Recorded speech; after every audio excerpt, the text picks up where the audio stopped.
ওই চিরচারিত কথা যেটা আমরা বলি আর কি, ট্রাফিক জ্যাম।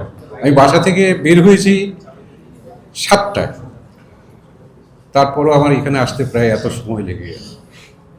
তো যাই হোক, সব কিছু যদি সুচারুভাবে হয়ে থাকে সেটা সম্পূর্ণ আপনাদের সহযোগিতা এবং অনেক বিজ্ঞ যারা আছেন, আমাদের অনেক ঢাকা চেম্বারের মেম্বারও দেখি এখানে আছেন, একসময় ডাইরেক্টর ছিলেন আমাদের সময়, এখন তো আমরা রিটায়ার্ড পারসন বলা যায়।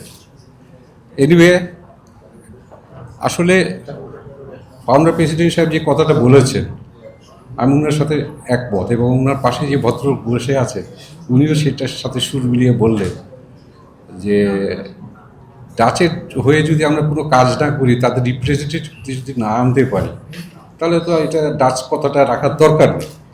এটা বাংলা চেম্বার করে দেবে। বাংলা চেম্বার বলে তো কোনো নাম নাই যতটুকু আমি জানি, আমার জানা মত। আমি দুইবার ঢাকা চেম্বার অফ কমার্সের ভাইস প্রেসিডেন্ট ছিলাম, এবং আমাকে দেওয়া হয়েছিল ক্রুশিয়াল পিরিয়ডে, দ্যাট ইজ 2008-এ ভাইস প্রেসিডেন্ট অ্যান্ড 2014-এ। কিসের জন্য মুরব্বীরা করেছিলেন আমাকে আমি জানি না। কারণ এটাই যে আমি কোনো দল করি না, আওয়ামী লীগও করি না, বিএনপিও করি না, কোনো দলই করি না, জামাতও করি না, বা নিষিদ্ধ পার্টিও করি না। এনিওয়ে, তো আল্লাহর এবং নেদারল্যান্ডের যেখানে তারা খুব খুব ভালো, যেমন water management, blue economy, light engineering, এগুলোতে, এবং তারা ভালো হলো আপনার অ্যাগ্রোতে। আমরা ওগুলো নিয়ে তাদের সাথে কাজ করব। নেদারল্যান্ড আমাদের সাথে অনেক কাজ করে বাংলাদেশের সাথে, বিশেষ করে গভর্নমেন্টের সাথে, এবং প্রাইভেট লেভেলও প্রচুর কাজ করে।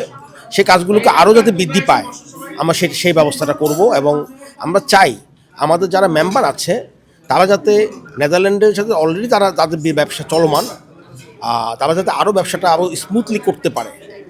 অ্যাট দ্য সেম টাইম যারা নতুন মেম্বার অনেকে অপরচুনিটি খুঁজছে নেদারল্যান্ডের সাথে ব্যবসা করার, তারা যাতে সেই সুযোগটা পায় সেই ব্যবস্থাটা আমরা করে দেবো। সেটা আমাদের আপাতত এই মুহূর্তে চিন্তা।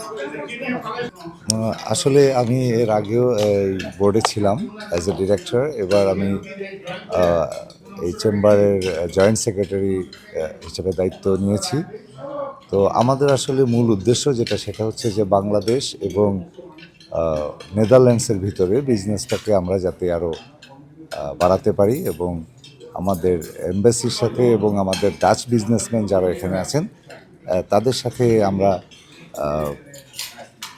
কোঅর্ডিনেট করে, যোগাযোগ করে আমরা কিভাবে আমাদের দেশের বিজনেস, দুই দেশের ভিতরে বাইলেটারাল বিজনেস বাড়াতে পারি, আমরা সেই লক্ষ্যে কাজ করে যাব ইনশাআল্লাহ।